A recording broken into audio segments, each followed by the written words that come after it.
Good evening बच्चों। बेटा यहाँ पे एक पैराबोला की इक्वेशन दी हुई है। ये पैराबोला की equation x square is equal to 4y है। तो x square equal to 4y में ये वर्टिकल पैराबोला है। ओके। तो यहाँ पे y का कोफिशिएंट 4a है। तो 4a को हम 4 से इक्वेट करेंगे तो a का वैल्यू 1 आ जाएगा। ठीक है। अच्छा, हमको बोला क्या है, हमको एक कॉर्ड की इक्वेशन दी हुई है। वो कॉर्ड की इक्वेशन ये है, x is equal to √2y - 4√2। और हमें क्या करना है, हमें इस कॉर्ड का लेंथ बताना है। तो पहले हमने क्या किया, पैरामीट्रिक फॉर्म में कॉर्ड का इक्वेशन लिखा। तो पैरामीट्रिक फॉर्म में इस तरह से होता है, t one plus t two into x equal to 2y plus 2a t1 t2। A का वैल्यू 1 है तो पुट कर दिया, और जो बेटा गिवन इक्वेशन है उससे कंपेयर किया, x इक्वल टू √2y - 4√2 से। तो जब इसको कंपेयर करेंगे तो t1 + t2/1 is equal to 2/√2, और यहाँ पे क्या आएगा 2t1t2/-4√2। ठीक है।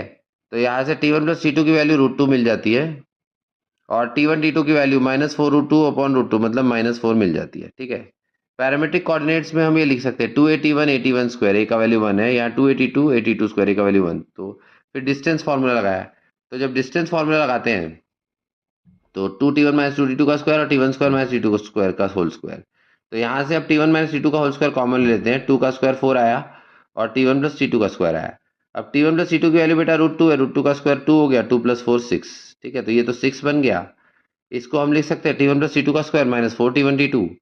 t1 + t2 की वैल्यू √2 पता है, t1 t2 की वैल्यू -4 है, तो वो यहाँ पे सब्स्टिट्यूट किया। तो ये बन गया 18, 18 इंटू 6, मतलब ये 36 इंटू 3 होता है 108। तो उसको हम 6√3 लिख सकते हैं, मतलब जो कॉर्ड की लेंथ आएगी बेटा वो 6√3 आएगी, ये वाली कॉर्ड। ओके। Thank you.